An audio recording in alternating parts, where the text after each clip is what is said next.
Hello, everyone. Welcome to another Winner Circle Sports Betting podcast. We are live on a Friday, a Week 18 football Friday, final regular season in the NFL. Scott Pritchard and myself today. We'll see who joins us. We got, we're in motion. People got a lot, things happen, Scott. So, it is what it is. Sometimes, life comes at you fast, as they say, and, other things take precedent over in our little videos. You got, family things and issues come up. It happens. Football Friday, 31-22. I got to write it down here. And last week, how did we do? 1-1 last week. 1-1. It was a slow football Friday, but we'll be covering the football Friday. We got my pick. Scott will come in with some action. We got Victor's game. He sent us ahead of time. But before we get to all those free pick winners, hit the like, subscribe, notification bell so you know we come out here our live show on Football Fridays.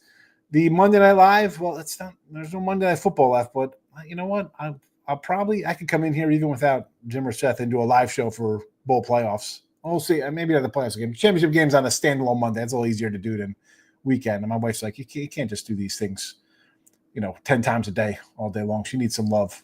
And I like her boobs. So there's that. I'll go in there. I don't care. I'll throw it out there. She's still looking good at 50 years old. Hot. Love my wife. She's a saint. Like, subscribe, notification bells on. Free picks, premium content. Scott Pritchard, myself, the rest of the crew, all at gamblersworld.net. Dig into the pockets. We've delivered you winners left and right here in the free content, right? Like I mentioned here on Football Fridays. Well, Gamblers World, you see how our NFL college football seasons have gone. You see how NBA and college basketball seasons have gone. You see how NHL seasons have gone. It's all right there, win or lose. No hiding from the records. 3 730 packages guaranteed. Show you a profit over that time or we credit you back. Stick with the same guy. Maybe you'll move on to somebody else. We put the leaderboard there for a reason, folks. You're not going to grab somebody who's, you're going to grab somebody who's at the top of the board and hot. That's how it works. All right. So make the smart money move. Daily passes for $69.99, which come in handy when there's playoff games, NBA, college hoops, and hockey. Why wouldn't you get a day pass? I don't know why. I'm asking. It's a rhetorical question. Put it in the chat or something. Make the smart money move. Gamblersworld.net for all of our premium stuff. And I'm sure enough, there will be some kind of March Madness package coming up in probably 2 weeks because conference tournaments start at the end of February. And we'll be talking conference tournaments pretty soon on Football Fridays. There'll be conference tournament talk. Scott Pritchard, before we got onto the show here, we're talking some NFL contest. Let the world know how you're doing. Listen, doing great in the Circa. Me, Paul, Marc, pretty much all out of it. You're doing also on the Nugget, bigger money contest. But the Circa one's pretty good because you're against other kind of pro kind of people and guys who've won big tournaments. So, that's an exciting one to win as we are, as in the business kind of guys.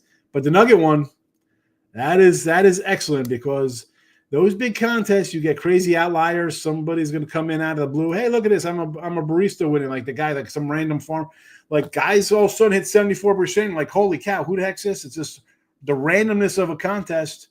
You're crushing it, my friend. Good. Let the people know. They don't think, you've just come in here thinking, oh, who's this guy? We got some new clown in here coming here talking. No. This guy's win. Go ahead. Well, walk into the casino and go back to the bookstore where they had the contest, and this man's in there. Really, Scott? Well, people just think it's just we're just random guys like, oh, this. No. You go to these. They have all the past winners, contest names. There you go. Scott Pritchard wins. That's his Twitter. That's his life. Winning. Well, I'm just trying to keep up with you. You're the pace setter there, Sean. And to your point, we've had some great guys from this channel, from this website that were invited to compete in the World Championship of Sports Betting, the Circa Invitational. Last year, 16 of the world's best going head-to-head. I was fortunate to take third place, a half game behind Tony, the Great Gordon, who won the Circa Millions contest in 2021, net won over $1 million to make it holla. This year, they expanded the field to 25, and 70% of the field, as you know, my friend, have been cut, eliminated, negated. It's a dog-eat-dog cutthroat business that you and I have signed up for to make a living and or this contest. We're down to the Elite Eight, 1 week to go. Our boy Paul Bovey is alive and well. He's right now a one game behind me. I'm tied for fourth with two others. And if you finish in the top three, you cash. Obviously, we're all trying to place at this point in time, knowing Paul, he'll find a way to leapfrog me. Paul is the real deal. He's a friend, he's a colleague, he's a mentor, and most importantly, he's a friend. And then the Golden Nugget contest last year, I had 3 entries. They give cash back to the top 20 at the season-long contest. You handicap 7 games, no totals. I love totals. It's point spreads only, college and pro football. Last year, I took 6th. I took 9th. This year, right now, as we speak, I'm tied for 2nd with 2 others, and I'm tied for 6th. 1 week to go. Wish me luck. Of course. Come on, we're pulling for that's just good stuff, man. People don't understand. We've talked about the contest periodically through the show with you, with Marc at another time, and it's just that is the real. I don't know, like a separating point from it. It's just a totally different thing. People don't understand how hard it is. They really don't. They go in and be like, "Oh, I'm gonna." No, man. It's a totally different ball of wax. Totally different than the total different mindset than regularly capping a game for Saturday or Sunday or Tuesday, whenever the case may be. You don't even know, folks. You don't even know. You're just busy betting the day action, and man, you got to plan things out. Like who's the other guy taking? A lot of work. Really. Yeah, I'm not good in the contest. I'll be honest. Anytime I was going through my totes the other day after Christmas. I pulled out a Superbook contest. It was a Westgate one, and it was like so faded from like 2007. I was trying to take a picture of it. I was going to send it over to Jay on the X to take but it was so faded. You can't even see like the Superbook. It was a T-shirt, and you know this from back then. They'd give out the shirts or whatever, and they always gave out like T-shirts. Then he went to long sleeve shirts. I don't understand the 3/4 longs. I like the T-shirt. I was a T-shirt kind of guy. I guess it's football season. People want long sleeve shirts. Get a hoodie. If you're going to go, listen, for $1,500, what it was a dime back in the day, at least go full flown jacket or a hooded sweatshirt with the name on the back, as opposed to something I'm going to cover up and put a coat on. Well, I'm not wearing a coat. I'm a wacko anyway. I'm wearing T-shirt out and shorts, but yeah, good stuff over there with the contest. I love them.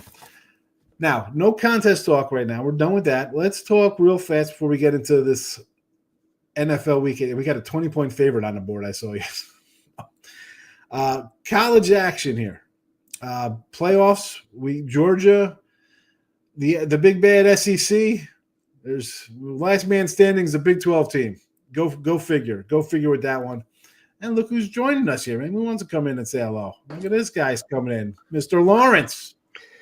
Hey guys, happy 2025. Nice to be with you. Yeah, welcome. Good to see you. I was just we just jumped into a little bowl action. We were just talking about the Georgia Notre Dame game and then the Arizona State Texas. I was bringing up because I wanted to see Scott's thoughts and now yours. Warren Sharp had tweeted out something about the field goal being blocked, and then someone posted a rule book, some kind of rule. Did you see this? That the bounced field goal should have counted for 3 points. It should have counted because the kicking team did not touch it. So it's still a live ball basically until it's dead, but it didn't die until it went over the thing and died. So technically that should have counted as 3 points. Which game are we talking about, guys? Texas, Arizona State. State field goal should have counted. Game over. There's no overtime. That was yeah, and there was a rule book, and I'm thinking to myself, how forget about no one knew that rule. Like somebody dug it up out of Section 8, Article 1, Paragraph 2, or something out of the rule book that said, hey, if you block a field goal, it's not dead till it dies, and the offensive team doesn't touch it because it's still a live ball. It's blocked. It's still live. Right, if we know this from Leon Lett diving on the ball and it's live, so nobody touched it. It went through the uprights. That is good. It sounds like eight zebras fell asleep there in that on that call. Think about. No one's thinking that. Has that ever happened before? Probably not. Like maybe in like the CFL kind of rules, but nobody in the home office, not a coach on the sideline, not some old 70-year-old dude sitting on the couch who knows the rule book and not called could make a call and be like, no, that's wrong. No one knew until totally after the fact. Don't they generally have former officials that are in the broadcast booth that kind of chirp in when there's discrepancies and things like that? Is that not the case in these playoff games? You think it is. I mean, you see them bringing in, oh, here comes Gene Stellator or whatever, the officiating. I mean, they have nonsense on regular crappy Thursday night games. No one knew this. I mean, who knew it? Did no one? None of us. I mean, that's something. Even as kids, you kind of sort of know rules of football. I mean, coaches. I gotta go ask my son's high school coach if he knew that rule. That's just bizarre. Well, just another nail in the coffin for our tough loss for Arizona State. Steve Sarkisian appears to be a blessed man right now. I don't know if you've seen his wife on the internet yet here lately, but if you haven't, he is a blessed man. Sark. Yeah, Sark. Yes.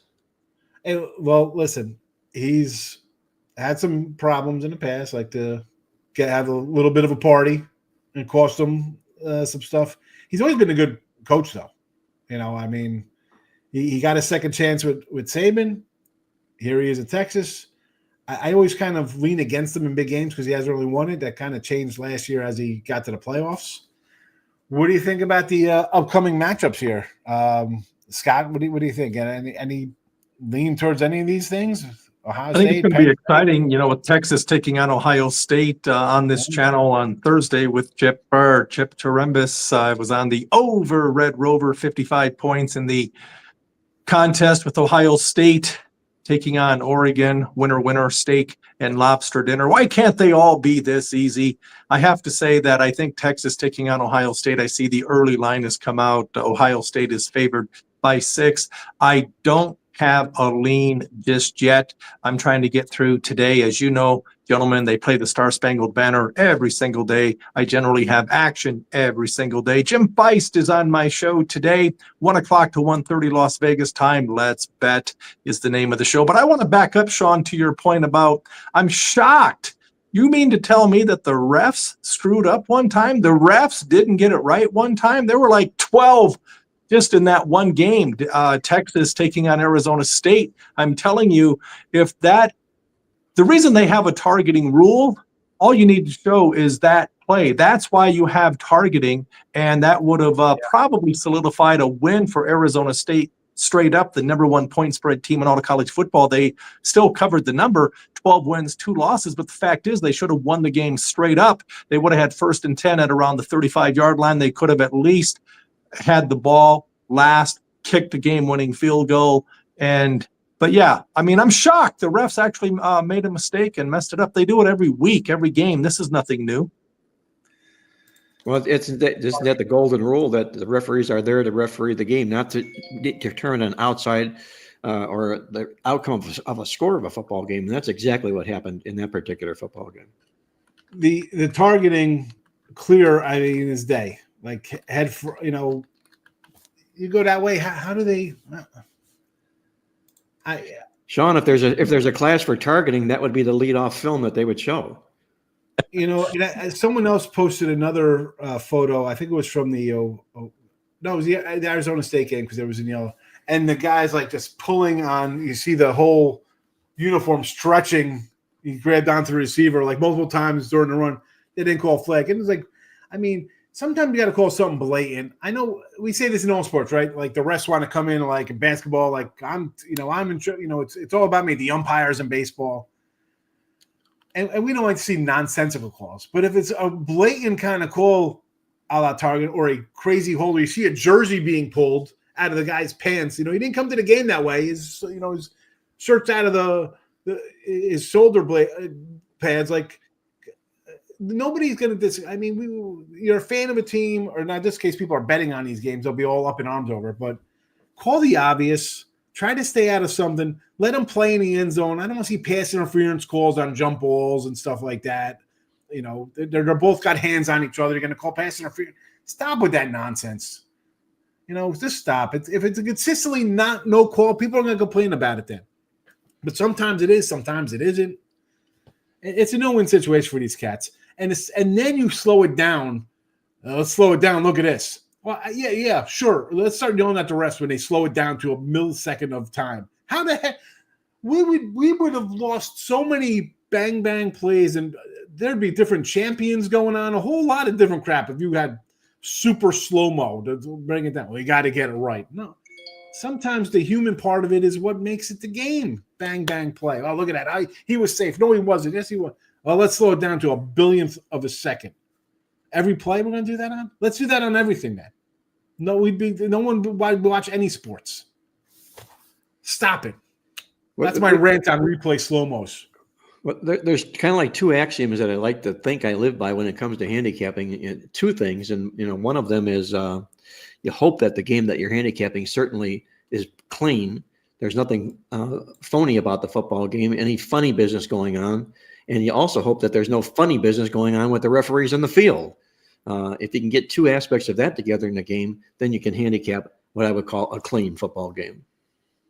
I was reading this book, speaking of clean football games, going back to the Name It days of he was around some sketchy individuals and how they were involved with the early 70s NFL betting aspect of things. It took him a while to clean up some of Joe Namath's on-field friends when they'd come to New York to have dinner with him and some other associates back in the early 70s about the refs and this kind of stuff. I just need just a play or two here, fellas. We're not doing anything wrong here. You can throw a bad pass. Who's getting no one? It's just one bad pass out of 16. Who knows? You never heard any of this, Marc? Why do I feel like you were part of this? Why do I feel like you were the sketchy characters that are meeting for dinners at an Italian restaurant? No? Well, why would you want to be on the wrong side of a fix? If there is a fix, you better be on the right side of the fix. That's all I'm saying. Oh, yeah, no, I agree. I'm just saying that's. But you have to be privy to that. If you're not privy to it, then my goodness, you can handicap it till the cows come home. It'd be the best looking thing you've ever handicapped. And it doesn't matter. The players knew because they were getting paid, $12,000 a year, whatever heck they were getting. They were getting a little nice something, and the guys who were involved in it got a good something. Not the average guys back at the bar in 1972, down there having hot dogs and a beer at the corner bar. They weren't part of it. Yeah, I just don't think in today's world with these players making $5, $10, $15 million a year at the professional level that they can be bought, they can be had, that they can be corrupt. But you can too, and they proved it back in 2006, 2007. Tim Donaghy, NBA official, making $250,000 a year, $250,000, got into the mob, and he was on the take. They proved it. There have been a couple of movies out about it. He's written a couple of books about it. But to me, that's an isolated incident. You cannot respectfully get to a pro player, and there's a watchdog eye in the sky on any line movements as it is on a 24/7 basis. So a lot of people that say these games may not be on the up and up, or may say that the game is fixed. To me, I know the harder I work, the luckier I am, and winning players never say, oh, the game was fixed. How about you work a little harder? How about you concentrate on beating closing line value? How about that for an original thought? Well, none of that. Like, this is what I say when I see that nonsense on, like, oh, it's rigged. It's like, why the hell are you betting on that if you think it's a rigged sport? Go bet on Hulk Hogan versus Sergeant Slaughter in 1987. Like, if you think it's on a highlight match, why? Right? Like, why are you even betting it? Do you have the information? Like, if you think it is, then you should have won. You shouldn't be saying nothing because you have the winner then if you think it's fixed. And Donaghy, he said, he's not the only guy. We know he was not the only guy doing that. Like, there was other people and they just kind of brushed over, and there's always got to be one scapegoat for the whole group. He was that guy. But we've seen that kind of nonsense where they, this is even me going back when I started in the 90s. Like, you see a team's up huge and all of a sudden it's like, well, here goes somebody on a run. Like, it just seemed like, not that it was, you knew it was coming based on whatever. Right? You cannot blow out games, guys. Try to, do a couple fouls, make it a little closer. Was it fixed to the point where Donaghy literally, I mean, you saw the videos of him, like, oh, we hated Iverson, so we're going to just go after him. Man, what are you going to do? Hopefully there was something to it. They proved it. I mean, there were 14 games where they tracked him. There were major line moves and 13-1. So there was definitely something to it. Then he talked about in the book, and you mentioned some other, I mean, he took everyone down with him, or he threw everyone under the bus. Dick Bavetta was the godfather, if you will. He was the go-to guy according to him. I call him Nick Bavetta, boy, because he was a Nick guy for sure. Nick Bavetta. Well, the thing is, I've never said in my 30 plus years of betting sports, I've never said that a game was not right or that it was fixed. But there were 2 times in the history of the world, and I was on the wrong side both times. I'm thinking, man, this Sacramento Lakers game in the early 2000s, game 6, where Sacramento had 13 free throws to the Lakers 27, and it was blatant. I'm thinking, man, if ever a game was fixed, it would be this one. And the other one was game 7 with Portland up 13 in the fourth quarter against the Laker girls. I wish I could forget these games, but I can't. I was on the wrong side of both of those, and I read in the book, not once, but twice, compliments of Tim Donaghy, that those 2 games were part of the 14 that were on the tape. Yeah, I mean, that Laker Kings series, everyone, that was like just ridiculous. That was a good Kings team too. I mean, listen, they won. And anybody watching, anybody still talks about that. That's like, oh, the Kings had a better team than the Lakers that year. No, they did, but the Lakers had a couple other guys. They had a couple extra guys on the court working for them. Yeah, it was 7 against 5 or 8 against 5. But they also said that, according to the book, according to Donaghy, they went to Bavetta, said, hey, listen, it's worth a lot of money if we can get a 7-game series. So just do whatever you have to do to see that the Lakers come through in game 6. And then whoever wins game 7, the chips fall where they may. But in that 1-game situation, anyone can have a bad game. The Sacramento Kings laid an egg. Lakers had Captain momentum, and they won going away, but it was over and done. I had the Kings at 7-1 to win the West, so I was still annoyed. And again, it's been 20 years, and I'm still talking about it. Maybe I should move on. No, because that's we love. Listen, we're old guys of yellow class. We remember these things. These young whippersnappers come in here and do nonsense like, oh, I want a bad beat refund. My guy played 3 minutes of a basketball game. I want my prop refunded. They don't know real freaking pain. They don't know real pain. Like, seriously. They don't. What do they know? Oh, my guy's sitting out. I can't get his PRA today. What? Oh, stop it. Dude, go play Fortnite for the love of God, fella. Just stop betting. You're going to cry over a guy sitting out in the NBA. You were sitting out. We're going against immovable forces. This Nick Bavetta, that guy. That guy would call anything on. Boy, the Bulls would come to town and be like, nope, foul. Nick's on a free throw line. Fouls on 3-point attempts. What? Yeah, he made it all about him instead of the game, instead of the players. Speaking of refs, we'll bring up the Chiefs for a second. And they're friendly calls with refs. No, I'm like kidding. We're not going to get on the Chiefs today. Let's no Victor King today, folks. Listen, you listen to us rant for 20 minutes here about refs and contests and other nonsense. Well, let's get to some picks here for you. Hit the like button. Free picks here on the Winner Circle YouTube channel. Victor King, not with us today, but I'm going to throw out his game out here. We will use it for our Football Friday record, 31-22. He likes the under Packers, Bears, 41. We could touch on this one fast. Green Bay, Chicago. What's really going on? I don't think Green Bay can really move. I'm sure Marc, he's got his numbers on all the teams, win, losses, who goes where. Let's assume they're pretty much locked in their spot as a 10-point favorite or whatever the heck they are. I mean, these Lions could be like, they don't know who's playing, right? This could be NBA-like. Maybe we get Tyler, what's his name, Baguette, whatever that guy's name is. Maybe he's under center on Sunday for the Bears. Who knows? I'm not looking to lay points here with Green Bay. It'd be a first-half bet for me here.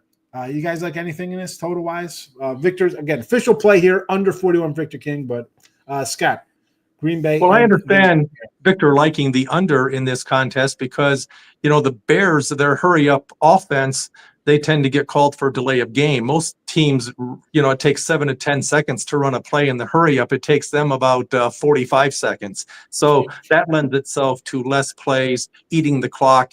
There's a very little chance that this game's going to go overtime as the Packers are favored by double digits. So you're not going to get hosed like I've been known to do, to where I bet the under and it goes overtime and I give up 9 points and I lose by the hook. Hate it when that happens, but that's why they call it gambling, boys and girls. So I understand the play. As far as the points, I don't lay points in the NFL, even though that's been a big-time winning proposition this year, and I certainly wouldn't never would I lay double digits in a division game. I don't care if the cheerleaders are in the game. Again, it's a I'm like 10 you, and I'm a like you, 41. Scott. I wouldn't lay doubles in a game if I knew the final score. Smart man. Yeah, and the crazy thing is that, I mean, at least me, I'm 80, 86 and 81 this year with NFL. And it could be, I'm shocked it's not a lot worse, considering the way the faves and overs have had. It could have been a lot bloodier for me this year. But I'll survive a little bit, maybe finish up a little or down a little. But the favorite backers have been happy, especially the last month. It was a very Merry Christmas under their trees with the way the favorites have been cashing. And they're going to go buck wild this weekend because we got some enormous lines. And this is one of the smaller ones here at 10. And back to the complaining about overtime losses. Again, you're getting 3.5 in overtime. You're thinking the worst I'm getting is a push here, right? A 3. All right, I'm in here. Did you see this clown on EX says if you get like 3.5, 4, or 5.5, and it loses in overtime by 6, you should get refunded? This guy has a quarter, 700,000 followers. And he's like, yeah, let's complain in the books to get refunds on overtime losses. If we're getting up to 6 point or 5.5 points, you should get refunded.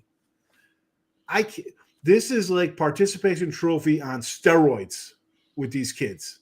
Get the hell out of here, man. Pay your freaking bills and stop betting. Go get a second job.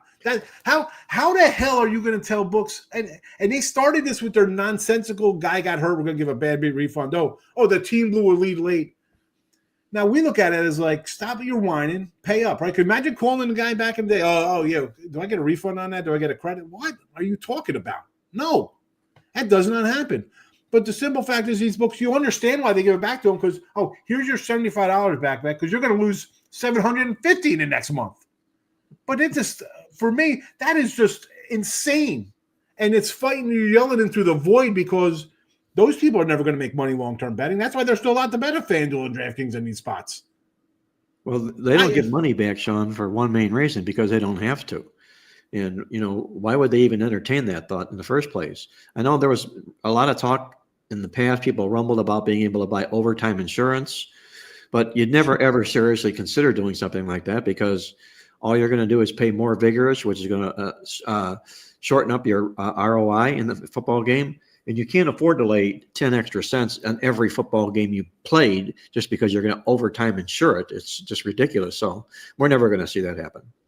I think it's the nature of the beast then too, because as I was listening to you say what you said, Sean, and you speak, I listen, I love you and I love the content. I have to say it's stung again because I was on the Falcons +4, had a good number against Washington. And I'm thinking it was a slow, agonizing death. I mean, first of all, I'm thinking, okay, the only way I'm going to get hosed here is if I lose the coin toss and they score a touchdown. And that's exactly what happened. And it goes back to the Super Bowl when the Patriots played Shanahan and Matt Ryan and the Atlanta Falcons, and I'm up 28-3 in the third quarter. And I'm thinking, even I cannot find a way to lose this game as I'm getting the Falcons +3 and I'm up 25 late in the third. Well, the Patriots came back to score, convert 2 points. They win the coin toss. They score 6 again. Man, I woke up in a good mood until I got on this show today.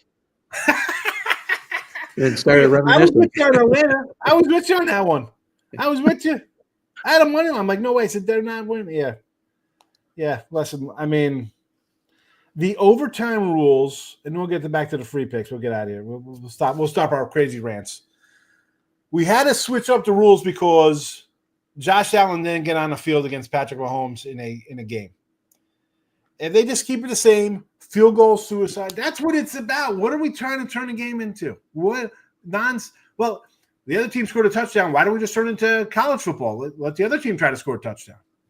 I mean, when is that going to happen? Well, that's not fair to that team because they had a shot at the playoffs, and now they lost. Right? Are you going to say if this was 3 years from now and say Penix is not Mahomes, it's him and Daniels are Mahomes Brady, but they're two really good quarterbacks. People are like, this is terrible. How did he get a shot? Oh my goodness. Right? I mean, let's be honest. That would be, after his 2-game performance, a lot better than I thought he'd be coming out as a rookie. And at the end of December to quarterback a game on their playoff hopes like this. But that's where we're going to be, I think, in another year or two.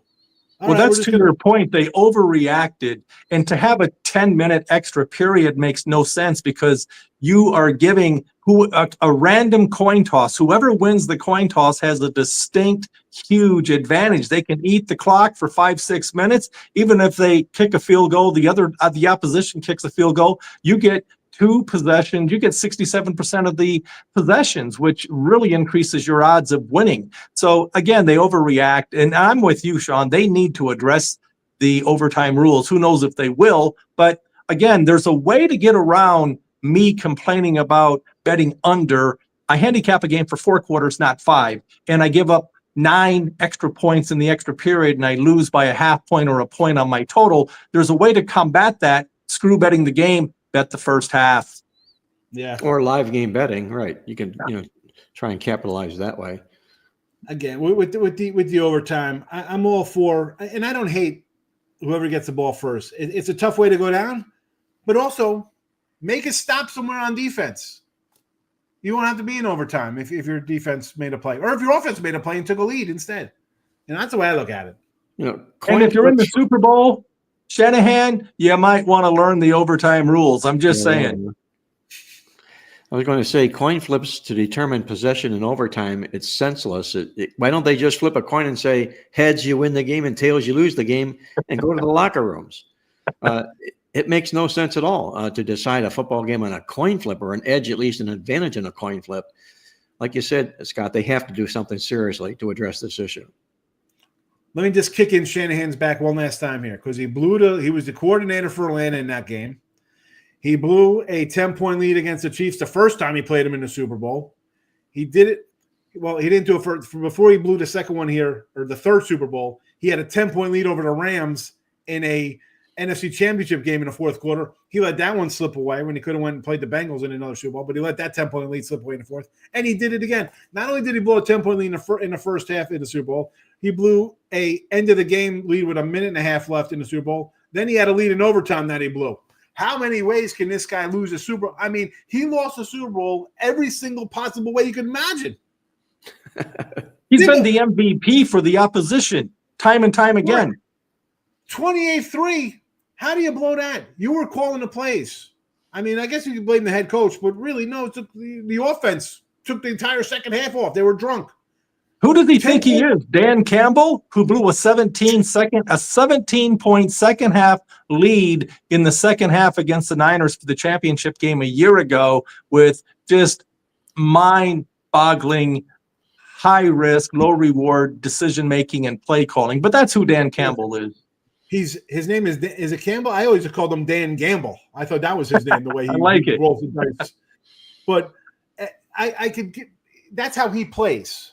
Shanahan's more thought of as, we run the ball, we short West Coast kind of, like, it's not like some kind of daredevil offense, where he's going to be a risk taker. He's not.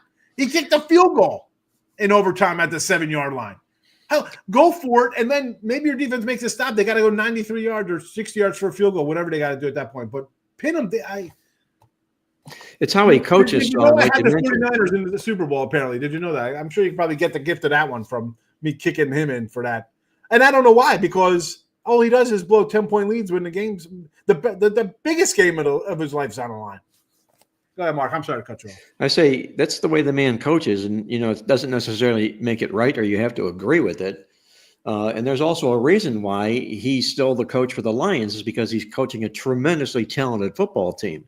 You go back in his days earlier, before he was a head coach in the NFL, where he didn't last very long because of stupid mistakes like he's doing now. Suddenly, Detroit, if you look a year or two down the road and they're not this talented, all of a sudden Dan Campbell might be the answer to a trivia question. Listen, he is who's the Charger guy? Staley? Staley. He's the Charger guy who actually converted the fourth down conversion. That's who he is. Right, really? Exactly right. They have the same mindset. They don't understand situational football. The only difference is Staley lost on those bad decisions, and I've seen Campbell on 4th and 4 from his own 25 go for it, and it parlays into a 75-yard touchdown. As I've said before, this guy could get tossed into the sewer and come out on the other end with his pants pressed. Are you kidding me? Well, the difference, I think, between Campbell and Staley, though, here, Scott, is that while they both make just stupid-ass decisions, Staley at least attempts to do it with some support of analytics. Campbell does it strictly by gut. I mean, he's not checking charts and percentages and anything like that. He's just doing it all by gut. Staley did it with analytics. So you saw where it got Staley, and you know where it's going to get Dan Campbell someday soon. Well, I'm glad that you brought that up, because most recently, just a couple of games ago, when they were getting their asses handed to them against the Buffalo Bills, they were down 10 points with 12 minutes to go. And in today's world, you cannot go for the onside kick unless you are extremely desperate, okay? It's like 4% or 5% of the time you'll recover that. But with 12 minutes to go, you're only down a score and a half. You're down a field goal and a touchdown. He goes for the onside kick. And, of course, the Bills score a touchdown. And then the Lions come back. They score a touchdown. And based on his flawed logic, I couldn't believe what I was seeing. I was laughing because, I mean, I have the Bills plus the points. But based on that flawed logic, if you're going to go for the onside kick down 10 with 12 minutes to go, you have to do it again, down 8. But again, he's consistently inconsistent. And as a pro bettor, I hate randomness. I don't know what this guy is going to do. I just know he's not going to get my money. I would prefer to bet against him, even though the Lions the last 2 years have been a cash cow at the bet window. But give me the Vikings plus the points. See the cashier. Plus the I agree with that 100%. You know, you got a big edge here, I think, in the head coaching between O'Connell and Campbell, as we're talking about here. You got two unique situations in the football game, both teams 14-win teams. I think this is the first pairing of a pair of 14-win teams in the National Football League. But, you know, sooner or later, if you had to put your money down on an important call or decision in the football game, who are you going to bet on, O'Connell or Campbell? There's no question in my mind. Yeah. And this game here, and I'm with you on Minnesota. How about the total open at 51 and a half, 56 and a half? Who? The average Joe, the average bettor is not betting this total on a Tuesday morning to move it 4 points. What do you guys think about this move? Like, if it opened at 56, I'd be like, oh man, I guess you got to take the over. It's like a high number. They're trying to scare you away. Is this one of our show picks here, Sean? No, we're just talking about it. Well, I know we are, but if it's one of our show picks, if it's Scott's, we'll give it to him first. I just don't know. I'm asking. That's all. Well, I mean, he threw out that he said, give me Minnesota, we'll talk about it. So I figured, you know, here comes the scroll, we'll talk about it. It came across. So I would have brought it up if we had time anyway, but I just couldn't wait. I'm so excited about this game. To Marc's point, the fact that these two teams have 2 losses each, I've been saying it all year long as a value bettor. I bet numbers, I bet value, I do not bet teams. And everyone crowned the Detroit Lions as Super Bowl favorites. Are you kidding me? I was telling everyone at the sports book, I didn't make any friends, but Jimmy crack corn, I don't care. I like to provoke thought. I like to actually educate people, teach, train, and explain. But I've learned that people don't want to be educated. They just want to be entertained. So I'm going to share this with you. Forget the Lions being the Super Bowl favorite. They might not even be the best team in their division. I mean, it was a coin toss the first time they played Minnesota, a coin toss that came down to a last-second field goal. And my point is, why the heck over the past few weeks would you want to take the Detroit Lions at minus 110 to win the NFC when they are an eyelash away from being a 5 seed with a banged-up defense, injury-riddled defense, a joke of a defense? They cannot stop anybody right now. And yes, because they've been stockpiling draft picks for the past 100 years, they have skilled players at the skilled positions. So they are so good talent-wise that they can overcome the incompetence and decision-making by Dan Campbell. But having said that, why not take the Vikings at plus 8-1 to win the conference, because they could be the number 1 seed, as opposed to the Lions at minus 110. That was my only point. And here we are, 1 game, 1 time, 3-hour contract, winner take all. If you're 26 of the last 50 Super Bowls, the number 1 seed has gotten to the Super Bowl. So it's very, very pertinent, because you could have the second best record in all of football, but if you're a 5 seed, a wild card, you have to go on the road once, twice, 3 times a lady before you even get to the Super Bowl, which is another road game. So yeah, forget the Lions. Even if they win the game, I'm not convinced they're going to get by Philly. I agree 100% with that. And I also like mentioning taking the Vikings here to win the Super Bowl as well. And you do it now. You don't wait until the game's over and suddenly they're the number one seed, and they're possibly laying chalk as a favorite to win the Super Bowl out of the NFC. You do it now. Maybe you're wrong in the play after the game ends, but at least you put yourself into a giant position, hedging it right now before they play. One of my offshores here, Minnesota 3-1 right now to win the NFC, plus 750 Super Bowl. In case anybody's interested in that.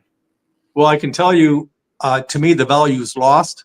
But when I was posting on social media every day and talking about this just a few short weeks ago, I was saying, dude, you cannot, even if the Lions are the number one seed, you cannot bet them at minus 110 because I'm not convinced they're the best team in the division. And here we are, one game situation, but betting the Vikings at 8-1, and even 6 weeks ago, they were as high as 10-1 to win the conference. So yeah, now at this late date, they're 3-1 or 350 and 750 to win the Super Bowl. Right now, the Super Bowl is a pick, but as you know, not popular to say this, but I said it in August, it's going to be KC versus Philly, with KC winning again, the three-peat.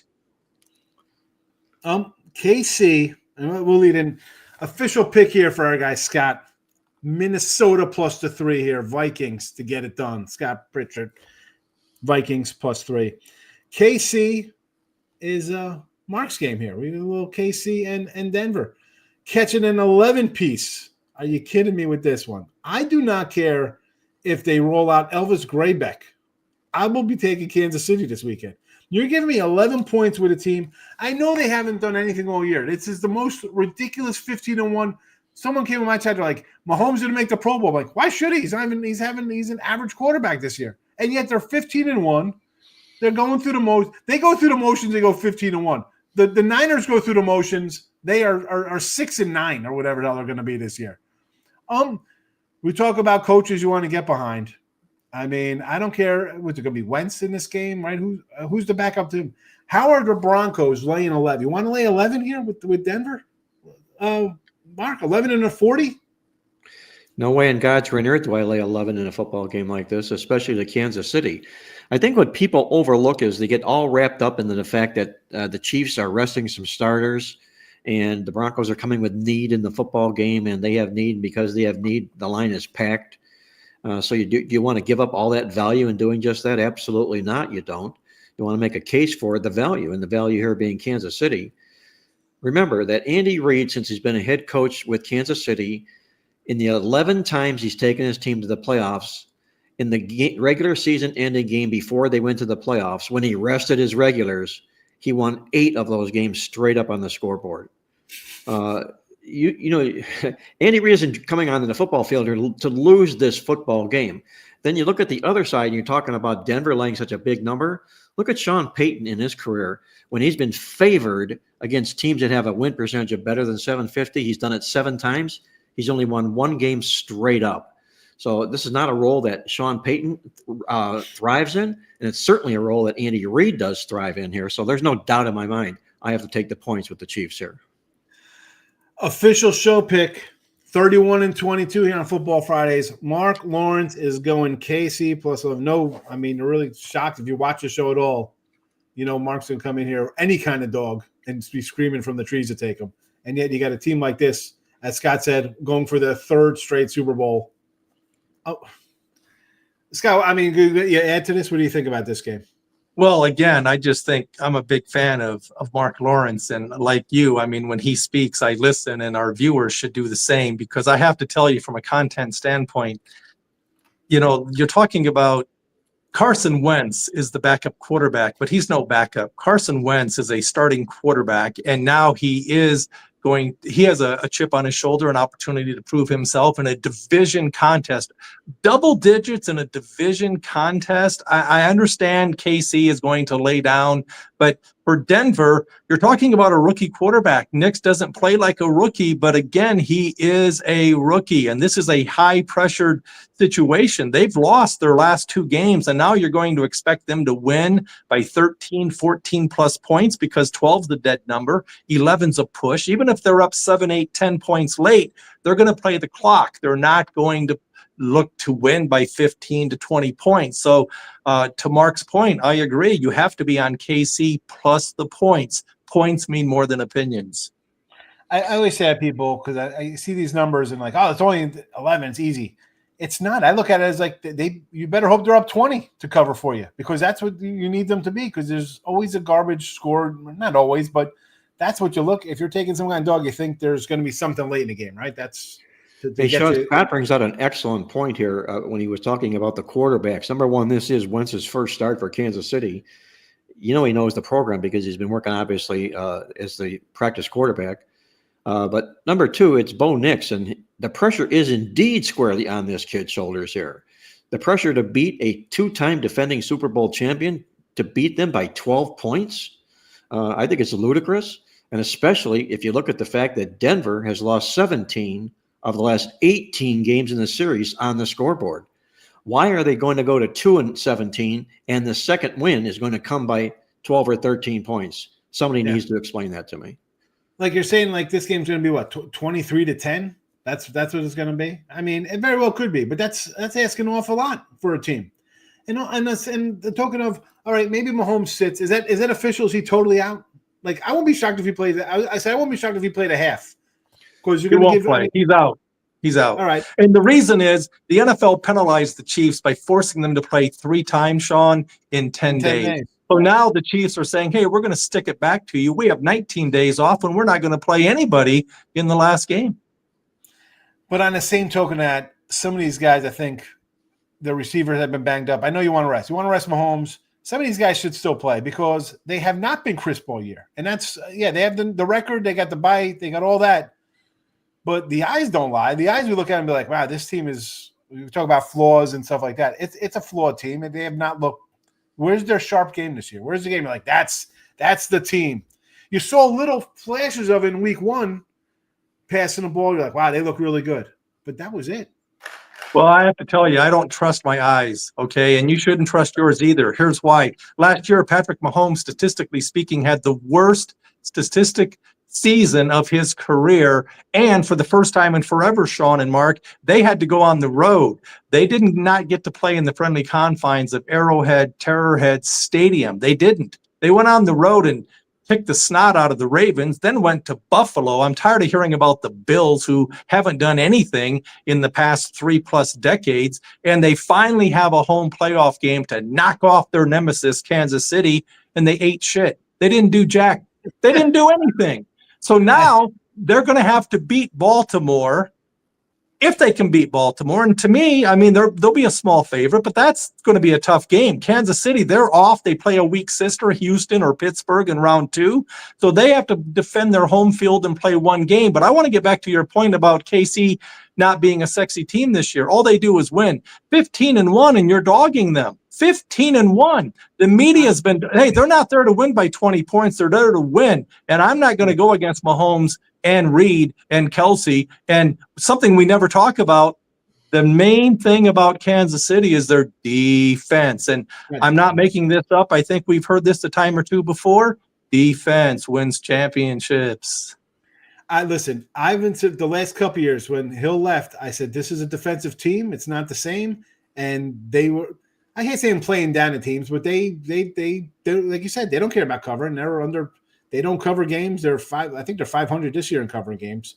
But my thing is that you look at them, it's like, when is the crispy game? They win the games, but it's not.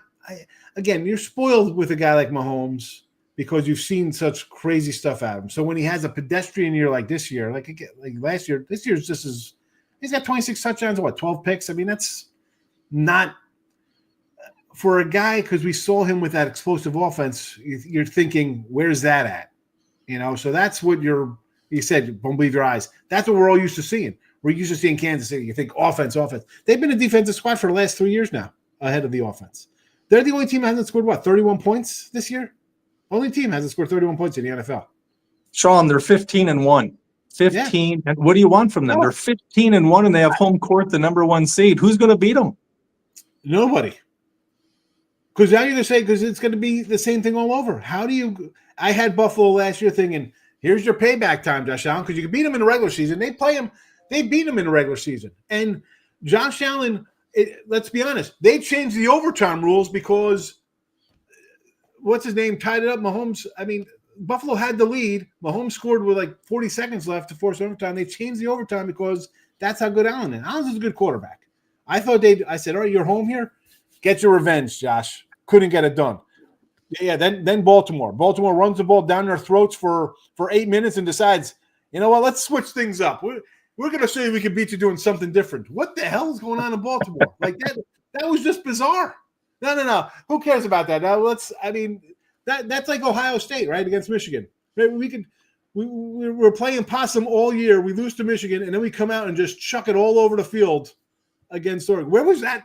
No, you want to beat up Michigan with your run game? Throw the damn ball. You're like wide receiver. It's the same thing. Who's coming in here to beat them? Nobody. They're going to be favored by, what do you say, 10? Pittsburgh or Houston. In Houston, several. What are they going to be favored over them? 10 points? 8.5? It all depends. Obviously, it all depends what happens on the weekend before. Sure. But I really respect you and your memory, because Baltimore was the number one rushing football team a year ago, and they ran the ball 9 times and totally abandoned the run. And Lamar Jackson, as good as he is, he's not I've never seen Lamar Jackson when he has to pass on every single down to come back in the last 2 minutes of a game. That's not what he does. They're a ball control offense, play action pass. Lamar can run or pass in that situation. But if everyone knows he has to pass, not a good spot for Baltimore. So I commend you for bringing that up. They abandoned their game plan. They panicked. And then I think the Bills ran for like 170 yards versus them the week before. And the Bills, sorry, as I'm punching my microphone, the Bills probably should have won that game. And then you stop running in the first. Speaking of Baltimore, that's my game, laying 20 today. Well, God bless you, Sean, for taking Baltimore for a game here. But, oh, my goodness. Here, so this was a 12, then it's a 14, then it's a 16, a 17, 18. This was a 21 last night. I saw 20.5. It's come back down to 19.5 because people like us will be like, you're going to give me 21 points here? I'll gladly take a 21. Who's not taking a 21? I'm not taking a 20. There's no way in God's green earth, as Marc said, no, I'm not taking Bailey Zappi here. That being said, I kind of want to take Bailey Zappi in the over because you're giving me 20. Something's going to have to cash here. One of the twos are going to cash here because the Ravens are pretty much locked into their spot.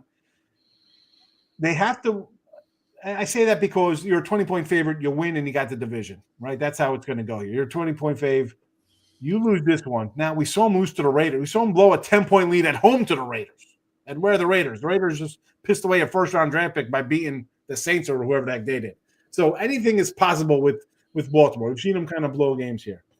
My thought was like, DTR, they scored 16 points in these games. I could see this being like a 34-10 game, and it covers 14. Because even at 12, I'm thinking I'll probably take them because Cleveland can't score. At this number here, we got to move away from that because I can't do that. Now I could do I'm going to get a first half here, and I didn't even put the little plays in today, and I'm going to go a first half combo here. It's probably moved because it was 12 before. I don't know what it is for Ravens first half, and a 21 was the total for the first half. I was going to say over because I look at it as the Ravens are going to come out, and I did this a couple weeks ago against the Giants game when they were in New York. Get your lead early. You got another game coming up. Let's beat up on our rival, get up 24-3, and then move on, and then just hand off, get the back, do what we got to do here and just move on. I think they covered the first half. I know it's a double digit. I know I'm going to get backlash from you two guys. Well, you're going to have to, first of all, Sean, congratulate the National Football League on flexing a 3-13 team who's cut out of the same cloth as the New York Giants into a prime time game. Prime time. Yeah, just absolute money grab. Just unbelievable by the National Football League. Marc, I was doing my little show last week. I do my little look headlines on Sunday night. So I'm like, these games are all, Sunday, like 3:00 games. So, and I'm arguing with people in chat. It's Saturday. I'm like, I was looking at BetOnline. I said, there's no Saturday. I said, they play all the same games. That's the way it is here. I said, I know they're going to move the Lions game in because that's a pretty cool game to move. It's a lot on the line. There's no Saturday games. And I'm arguing, and the next thing I know, the thing starts flipping. They changed to a Saturday game for these two derelict squads. Unbelievable. How do you do that? Like, who's total money grab? Like you said, this is what is going on with our world. We used to live in a righteous society. Sorry, Mark, to cut you off. That was a lot of it's going on with the National Football League, Roger Goodell, and all the greediness that's really permeating the sport here right now. It's bordering on the bizarre and the sickening. When I'm going to look at this game here, Sean, there's two points I would call out in the football game. Number one, I don't have to tell you how bad 20-point favorites in the National Football League are. There's 13 of them have happened in my database. They've gone 4-9 to the spread, which is not shocking because they oftentimes always play down to the level of that opponent. And what wouldn't surprise me here is if Baltimore didn't play down to the Cleveland Browns, if for no other reason, they have a football game next week in the playoffs. They're going to be playing next week, and you're not going to see Lamar Jackson in the fourth quarter of this football game. No. You're not going to see Henry in the fourth quarter of this football game. So, it's hard to take the Cleveland Browns in a situation like this, but I certainly could not lay 20 points. And like I say, even if I knew the final score, I wouldn't lay the 20 points. I remember, what was the New England? Remember New England was laying like 30 or 27 versus the Eagles at one time? It was a Monday night game or a Thursday night game. I remember. Pepperidge Farm remembers. Scott Pritchard, what do you think about a game like this, folks? We're never gonna, I had to look at a first half with these teams. I definitely love the over more. Let's just make it over. We'll say over. I think Baltimore again. I think it's gonna be like 24-6 at the half or something like that. Because I also think Zappy will come in and start chucking it. So they're gonna score some points because he's gonna be out of control, and it's gonna get over either way. But Scott, go ahead. What do you think? Well, I have an opinion on this game, and I understand your mindset. I think it's sound, logically, it's sound. If you like Baltimore to win, bet them for the first half and lay not nearly 20, maybe 11, 12, 12 and a half. I understand the logic. Personally, as I've mentioned on this broadcast before, I love first half betting, but I only bet first halves after I see who's getting the ball first, because as bad and as anemic as the Browns offense has been, if they get the ball first and they eat up 3 to 4 minutes of the clock and kick a field goal, now you're really behind the 8 ball. You're laying 15 and a half points, and you only have a quarter and a half to get there. So that's number one. Number two, you both bring up such great points. Marc talking about the fact that if the Ravens, knowing that they have to prepare for a playoff game the next week, and you're not going to see Henry, you're not going to see the QB Jackson in the fourth quarter. They're there to win by 7, 10, 13, 14, 17, 19 points. They're going to be celebrating. They're not there to win by 24 to 30. And Zappy, Western Kentucky product, played for the Patriots, one of my favorite players as I was cashing tickets right and left during preseason. I love betting preseason. Zappy, this is a preseason game for him, and I'm telling you, the guy can surprise. He's way better than advertised, and we're still talking about a division game here, gentlemen. I know in Cleveland, make no mistake, the one thing they do, they play defense. 20 points is an absolute joke. Give me the Browns plus the points. It is. Again, people think, oh, the Browns are bad. You got a guy in Zappy who's looking to latch on as a backup somewhere. Maybe, I don't know about this team who's got 7. This team has the more quarterbacks than I got. Same. How many starting quarterbacks does this team have? They have more quarterbacks than I have ex-wives. That's saying something. Soon to be Kirk Cousins next year, too, guys. Seriously, like Aaron Rodgers is coming to town here. I think Aaron Rodgers is going to retire. I think that's my, I think he already did. He just didn't tell anybody. I like Miami tomorrow. I like Miami, but I'm worried that we're going to get what's his name? Rodgers hitting the bench, and we're going to have a guy come in here who's going to actually do a little something with the Jets. That's my concern, that Rodgers taps out like the first quarter or some nonsense, and then here comes the backup quarterback. Because as I mentioned with Zappy, and a lot of these teams, folks, right? These guys, we might say they're tanking this and that. This guy's looking to latch on. He's not looking to tank. He's looking to get paid somewhere and continue a career. These guys are like, not as much Stefanski here in Cleveland because they like him, and they had a lot of quarterback injuries. They had a whole lot of things. Everything went wrong, did go wrong for them this year. But other teams. Well, you mentioned the Dolphins. Excuse me. You mentioned the Dolphins, Jets. I'm telling you, Miami might win the game. There's an outside chance they can make the playoffs, although it's remote with the capital REMOTE. But we're talking about the Dolphins on the road in January, outdoors, adverse weather, and the Jets. It's not like they don't have talent. They've underachieved the entire season. So I'm not saying I'd take the Jets, but I would certainly take New York before I would take Miami. Yeah, and listen, I get all that because I had Cleveland last week plus 6.5, and that worked out for me about as well as. So I wasn't the only one. Yeah, eating a bunch of Victor King's Wendy's chili and then taking a 6-hour car ride without stopping somewhere. It did not work out well for me. But the thing with the Jets, like you said, underachieved, and even when they're losing last second pushes, overtime, though, there was never until last week the sign of it's over, and then it was 40-0, and then that looked like it was just like now it's officially over. Like even after losing all those in a row, they were still in all those games. They were like back and forth, and we saw it. The bookmakers. They were still favored. Like, how are you? They've lost 7 in a row, still favored because every game was coming down to last-second drives, right? It wasn't like there was teams sometimes quit. They flipped.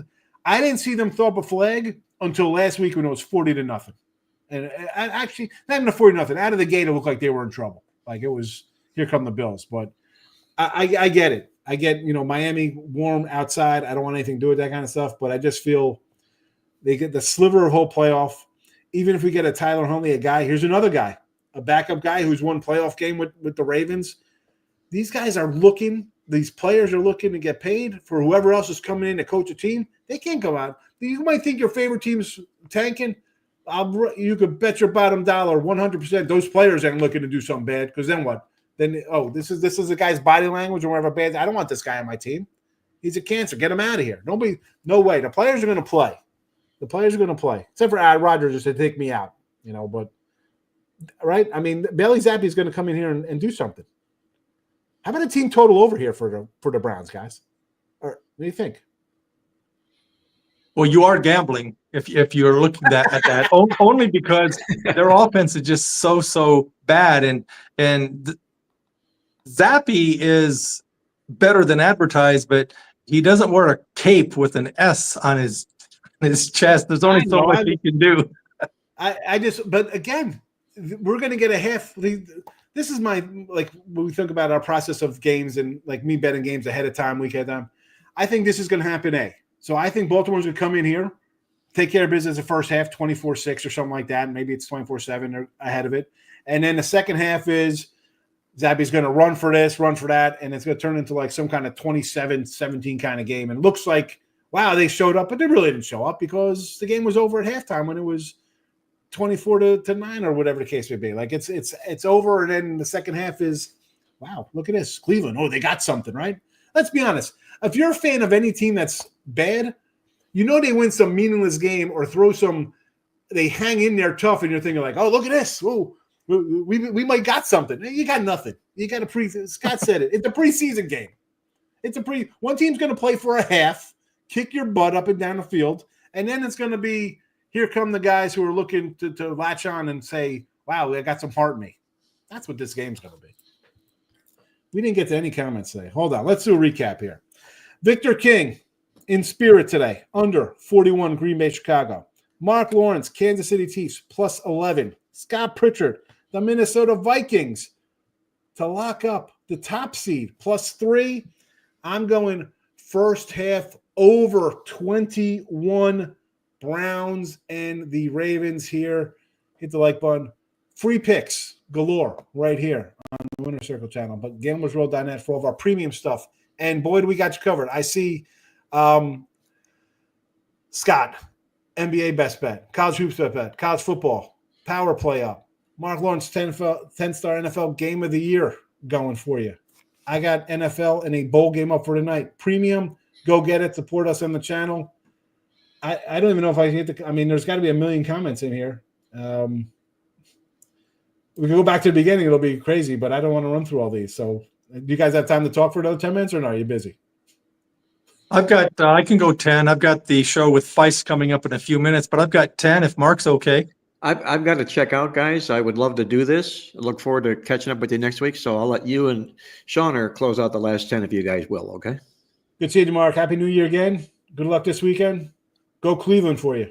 Likewise. Good luck to you, Sean, this weekend. Sean, nothing but winners, okay? Take it easy. Thanks, guys. Take care. Bye-bye. Little Bulls coming in flat earthers. We love that.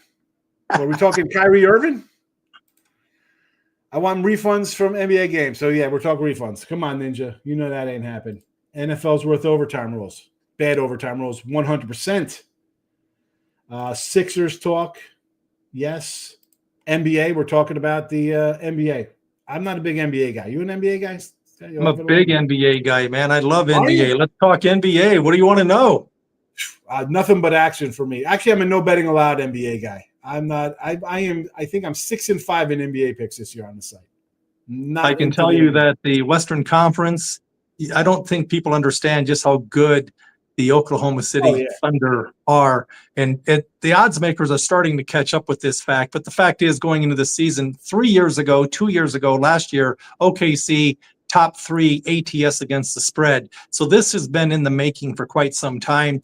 They are number 1 in defense, number 1 in steals, number 1 in paint points. This team, led by an MVP candidate, Shea Alexander. I'm a big Joker fan, but I think Shea Alexander is going to be the MVP of the league. This team is 28-5, 29-5, and forget the Celtics. Forget the Knickerbockers, forget the Cavs. The Oklahoma City Thunder will win the West. Surprise team in the Western Conference, the Memphis Grizzlies. They had 8 players out the other day, and they still went on the road and beat Phoenix because they are that good. They are that talented. The Memphis Grizzlies are the dark horse of the Western Conference. And then as far as Minnesota, I said it because of Anthony Edwards. Can we stop with the Baby Jordan talk? This guy is overrated, overhyped. He's lazy, bad work ethic, bad leader. He fell in love a couple of years ago with the three-point line. He hangs out at half court, doesn't set picks, doesn't move without the ball. The guy is a man amongst boys going to the basket, but he doesn't go to the basket. So forget Minnesota, forget Denver. They don't play defense. They don't have a bench, and they don't shoot the 3 ball. So it's Memphis, it's OKC in the West. In the East, it's Cleveland. And then the thing is, they don't have to beat the Knicks and the Celtics. They only have to beat one of those two, and they'll have home court. And so I think Cleveland, even though Boston's the odds-on favorite, even though the Knicks are the second favorite, I like Cleveland coming out of the East. I like OKC coming out of the West. With they will be challenged because of Memphis. OKC, Sean, doing this without 40% of their starting lineup. The number 3 on-ball defender in all of basketball, Paul Caruso, and Chet Holmgren, their second-best player, is out until at least February 10th because of a hip concern. OKC, I liked them last year. And then in Minnesota, they got the young teams kind of like looking to take that step. And I thought OKC was a team this year who's going to take that. Last year, I had Minnesota taking a step to go out of the West. This year, I like the Thunder to do that. I like the Thunder today over New York because the Knicks. Are the Knicks that good? Because the Knicks fans are so insane. I have to temper what they say. Like, oh, they're so good. I got to drop it about 40 pegs to back to reality. Well, right now they're the 3rd best team in the Eastern Conference, which means they're going to have to go on the road. Yeah, they're going to have to go on the road to beat the Celtics, and then they're going to have to go on the road to beat Cleveland, and then they're going to have to go on the road to beat OKC. So good luck with that. I do like their coach. I like the fact that Thibodeau plays. He has a tight rotation, and I like that. It's good for NBA playoffs, okay? Playoff teams that go with the tight 7 to 8 man rotation. The problem is he runs his guys into the ground. You know, they'll play 40 minutes a game. And I like it from a sports betting standpoint because I know what I'm getting. I don't like the 7th, 8th, 9th, 10th guy in the rotation playing late in the game, especially if I'm betting second halves. But the Knicks are a good team, but again, you're behind the 8 ball if you're a 3 seed in the Eastern Conference. But they do have talent. Cat has been a good pickup for them. Yeah. But they gave up a lot. They gave up Randall, and they gave up the guy from Villanova, and he's been a bust for Minnesota. And you see, I mean, I'm telling you, Cat, underrated, because as soon as he left from a leadership standpoint for Minnesota, they've been in the toilet, and they will continue to be in the toilet because they don't have leader. Anthony Edwards, he's a young kid who's out of shape. He's a young kid who's out of shape. Last year in the playoffs, you know, you were on Minnesota, and I understand that because they did have talent. They had some home cooking, but after countless playoff games, and I'm watching the games late in the fourth quarter, and he's bent over because he's winded. And after each playoff game, he says, I'm so tired. Dude, you're 22 years old. So can we stop with the Michael Jordan comparisons? This guy, he might be a great player one day, but not today. Yeah, it's not never be Jordan. Stop. There's no one. There's Jordan. There's everybody else, folks. Right. I like OKC today -4.5. By the way, I couldn't get to the window with it. And same with the Kings. They're playing Memphis. I was doing a show, and these guys all love Memphis. I like the Kings -3.5 today. But here's the problem with Memphis. As good as they are, they're starting 2 rookies, and Zach Edey is going to probably play tonight. But you've got Marcus Smart out, Ja Morant out. You've got Aldama, who was the front runner for the 6th man of the year for Memphis. He's out. So 3 of your top 6 guys are out, and you're on the road. I don't trust Sacramento. The Kings are a complete fraud with a capital F. Talent, yes. But again, they lack chemistry. And I hate to say it because I like the guy as a person, and he's a stat guy, DeRozan. For Sacramento, I'm telling you, he couldn't win in Toronto. Everywhere he goes, he loses. He's a bad fit.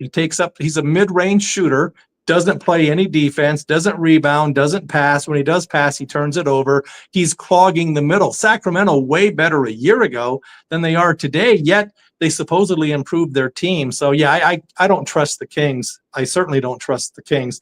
And Memphis, they've been world beaters. They've been a cash cow at the bet window. But no opinion on that game other than I'm going to kick back, relax, and watch. 23-11 ATS for Memphis. I just looked at the Kings. I got a Kings over. I thought they're going to take a step, be a little better. Not a championship caliber team, but fire the coach, maybe get some kind of kick out of it. But we'll find out today. This is good. Take care of a team, like you said. 3 of the top 6 guys out. Your favorite at home. You fired your coach. If it's not him, it's you. Prove yourself here at home and beat a good team, fellas. Well, you mentioned that they need a coach, but they had a coach. Mike Brown, a Golden State Warrior disciple, a proven winner, coach of the year, signed a big fat extension in the summertime. He didn't forget how to coach, but because he criticized Fox, and Brown was right, Fox was wrong. He gave up a 4-point play and lost the game. And the next thing you know, I mean, Mike Brown, I do the same thing. Maybe that's why I'm not a coach. He threw his player under the bus. He said, there's no reason that you foul a 3-point shooter and you close out. You guard the 3-point line. Why are you sagging off playing drop defense? And then you foul the guy and you lose the game. So I'm with Mike Brown 110%. In Sacramento, they're a shit organization, and they just proved it. They fired the coach of the year after you just signed him to a big fat extension. So Doug Christie is certainly not the answer, but it's on the players, starting with Fox. Yeah. Yes. Well, listen, we know that they're in Sacramento. We take a little ride down south to LA, and you find another guy on the team who just recycles head coaches too. He doesn't like. It's the head coach. We got to get rid of. Okay, whatever you say, fellow. I mean, star player wields a lot of power in the NBA when there's only 7 guys playing. That's what it comes down to. It's sad. Little Bull likes the Vikings, as do we. The Ninja, he says Lions. I don't know. All about the O-line. Listen, Little Bull, we're with you there. Publican Lions, game of the decade. Well, I don't know about that. Yeah. It's definitely the game of the year of 2025 for sure. We got that. What else we got going on here? This is all Chiefs.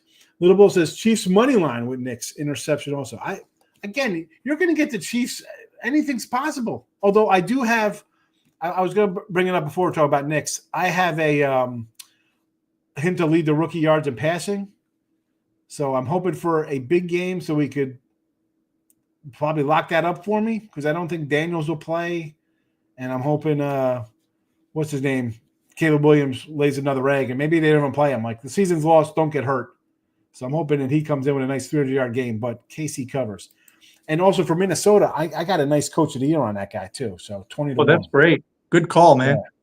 Yeah, a little bit. I put 100 on a couple of these guys. So I got him. I had Stefanski at Cleveland because they always seem to, he won twice for me already. I had to go back for the third time, but whatever. I just took a shot on just a rando. It was just, I was like, I do a lot of those. So it's like, I'm down for like 2 noms on a bunch of rando futures. And I hope to hit like 3 of them just to make a little bit, just kind of, little fun season long stuff. The Chiefs, Packers over Tampa Bay if they met. That's the matchup, right? That's where it's going to be because it looks like Washington's going to the Rams. Green Bay is going to be favored on the road, and I like Green Bay. I was a big Green Bay guy last year. This year, I don't know. Tampa, how about an over in this game? I know it's a hypothetical. It's a hypothetical for Scott. What do you this game comes out? What would your initial thought would be on it? No lines, just Yeah. I will jump off that bridge when I get to it. The Packers, as good as they are, they're a very, very, very young team. And now you're asking them to go on the road for 3 consecutive games before they get to the big dance. I don't take them seriously. They have talent, but their quarterback, as good as he is, he's unproven in the playoffs. And again, being on the road as a young quarterback and a young team, I don't have any. The Packers are not going to go anywhere. It's really about the number 1 seed, the number 2 seed.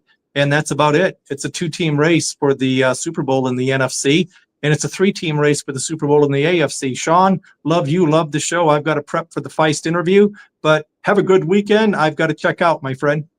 All right, have a good one. Tell Jim I said hello. I did a show with him and Marc one down here, so tell him to come on one day. We can have him on our Friday live. Absolutely. I sure will. Thanks, buddy. See you, Sean. Take care. All right, so Packers, listen, my point on this one here would be for Packers and the Bucks. Who's Green Bay beat this year? They lost to all the good teams. Lost to the Eagles, lost to the Vikings, lost to the Lions. We can make fun of Tampa Bay. People don't really respect them. I'm not running a bet the Packers here. Only way Chiefs lose this game is to investigate all the refs. Here we go. Played the Chiefs. Played Denver at -10. Or -10 first half. That would probably be the Baltimore game. Christmas Wednesday. Terrible. I don't care if I don't get a pick. Good info. Sorry, Lonnie. I mean, listen, we gave the picks out, and I'll rehash them again. Victor King likes the under Green Bay 41. KC and the 11 for Marc. Scott was the Vikings. I'm going first half over Ravens. I'm playing the point. I'm not going to tell you. You've heard us all. We've heard us talk this game. John, that's all right. You're an hour late. It's taken me an hour to comment on this one. So welcome. Chargers to win the AFC. Why so high? Quality coach. QB defense and a run game because their first game is in Buffalo. Good luck. That is why it's 1,500 to win the AFC. They're on the road. These are all that's all the comments. Kings need a bigger wing guy, not DeRozan. Yeah, King's got problems.